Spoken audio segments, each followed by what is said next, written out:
Vendimi i presidentit amerikan Donald Trump për të vendosur tarifa të reja për të gjitha mallrat që hyn në SBA është një goditje e madhe për ekonominë botërore, ka deklaruar shefja e Komisionit Evropian Ursula von der Leyen. Komentet e saj i bëjnë një hon atyre të një numri vendesh të tjera të prekura, duke përfshirë Kinën, e cila ka shprehur kundërshtimin e saj ndaj masës dhe ka paralajmëruar se do të hakmerret ndaj SBA-s. Let's be clear-eyed about the immense consequences. Le të jemi të qartë për pasojat e mëdha.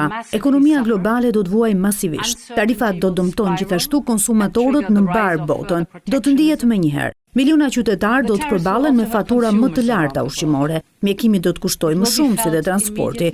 Inflacioni do të rritet dhe kjo po dëmton veçanërisht qytetarët më të cënueshëm. Von der Leyen pranoi se vendet kanë përfituar në mënyrë të padrejtë, por zgjidhja e duhur do të ishte një marrëveshje negociuar. I agree with President Trump. Unë pajtohem me presidentin Trump se të tjerët po përfitojnë në mënyrë të padrejtë dhe jam e gatshme të mbështes çdo përpjekje për ta bërë sistemin global të tregtimit të përshtatshëm për realitetet e ekonomisë globale. Po gjithashtu, dua të jem i qartë se duke arritur tek tarifat si mjeti juaj i parë dhe i fundit, kjo nuk do ta rregullojë atë. As your first and last tool will not fix it.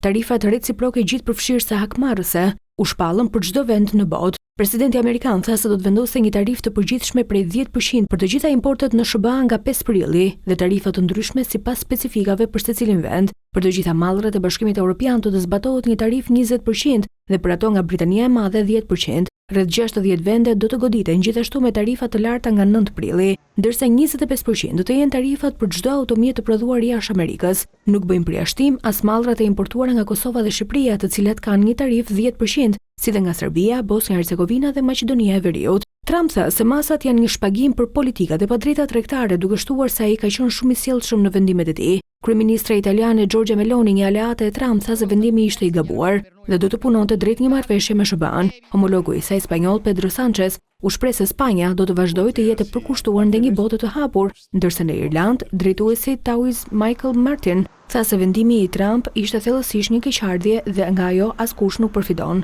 Ministria e Tregtisë së Kinës i kërkoi SBA-s të anulojë menjëherë tarifat, duke shtuar se Pekini do të marrë kundërmasa. Gjithashtu, presidenti në detyrë i Koresë së Jugut, Han Duck-soo, u shpreh se lufta tregtare globale është bërë realitet dhe qeveria e tij do të shikojë mënyra për të kapërcyer krizën tregtare, pasi vendi Azis Lindore u godit me një tarifë prej 25%. Japonia deklaroi se tarifat e saj prej 24% janë njerëzzakonisht për të ardhur keq dhe mund të shkelte marrëveshjet SBA-Japoni. Zyrtarët në Izrael, të cilët kishin hequr të gjitha tarifat për importet amerikane përpara njoftimit të Trump, u shprehën të shokuar nga vendimi mbi tarifën prej 17% sipas mediave lokale. Në Amerikën Latine, ekonomia më e madhe, Brazili miratoi një ligj në Kongres të mërkurën, ligjin e reciprocitetit ekonomik, për të kundërshtuar tarifën 10% të vendosur nga Trump. Nga ana tjetër, pavarësisht se Kanadaja do të ndikohet ende nga tarifat, masa 25% për automobila, duke filluar nga mesnata e së njëjtës, do të prekin drejt për drejt miliona kanadez.